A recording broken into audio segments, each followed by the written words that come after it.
Assalamu alaikum wa rahmatullahi ta'ala wa barakatuh. May all the peace and blessings of the Almighty Allah subhanahu wa ta'ala be on all of us.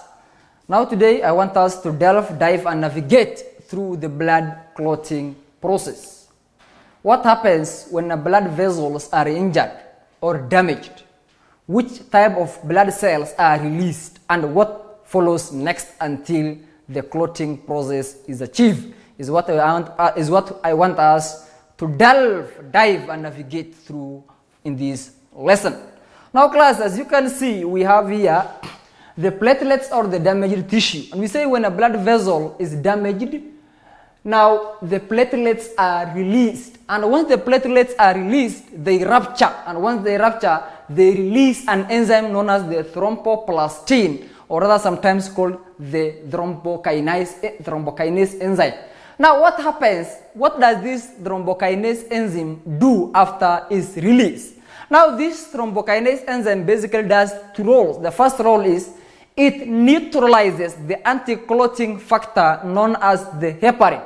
Heparin does not allow clotting to take place, but once the heparin is being neutralized, clotting process can begin. And therefore, the thromboplastin enzyme does the first role is that it neutralizes the anti-clotting factor, that is the heparin. Now, another thing is it also converts the prothrombin, the inactive prothrombin, to active thrombin. Now, the prothrombin is converted to the inactive prothrombin is converted to active thrombin. Now, in the conversion of prothrombin to thrombin, there is an ion required, and that is calcium ion is required in the conversion of prothrombin to thrombin.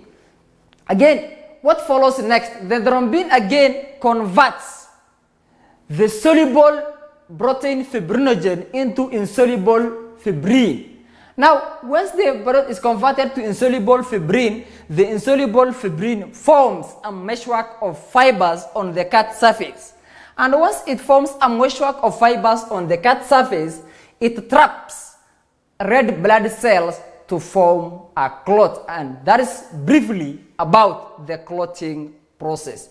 And again, vitamin K is required for the formation of prothrombin.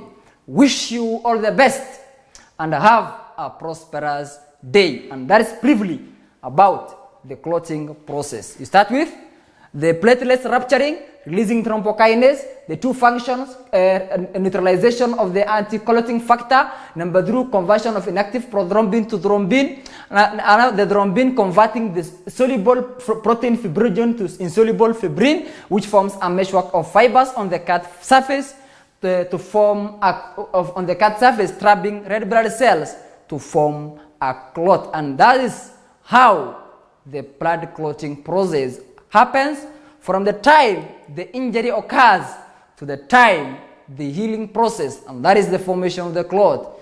Wish you all the best, and make sure you dive deep into our fascinating mathematics and biology lessons. Thank you very much.